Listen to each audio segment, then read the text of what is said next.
అంటే మనం కోరిన ఆప్షన్ అందులో లేదండి. మెయిన్ అది టెక్నికల్ ఇష్యూస్ ఏంటి, ముందు మ్యారేజ్ సర్టిఫికేట్ కావాలని ఒకసారి, అవసరం లేదు పెళ్లి కార్డు ఉంటే సరిపోద్దని ఒకసారి, తర్వాత ఇప్పుడు అక్కడ ఏంటంటే మ్యారేజ్ సర్టిఫికేట్ నీడ్ అనే ఆప్షన్ ఉన్నప్పుడు దాన్ని దాటి అప్లికేషన్ ముందుకు వెళ్ళదు, దాన్ని వాళ్ళు రిమూవ్ చేయాలి.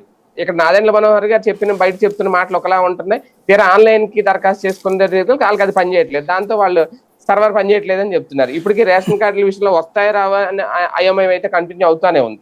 ఏదో ఒక వంకతో కార్డులు తగ్గించాలి, ఆల్రెడీ పెన్షన్లకు ఒక వంక పెట్టి తీశారు.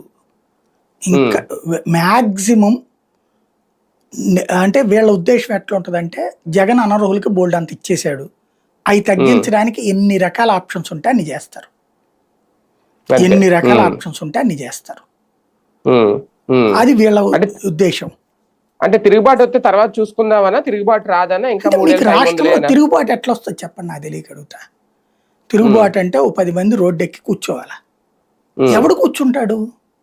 అది ఎప్పుడో పోయింది. అది పాత రోజుల్లో లేబర్గా జనం బతికే రోజుల్లో.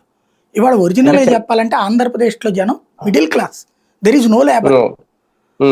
లేబర్ అంటే ఓన్లీ ఆ రోజు డబ్బులతో బతికేవాడు లేబర్ అవుతాడు. ఇవాళ అట్లా లేదు.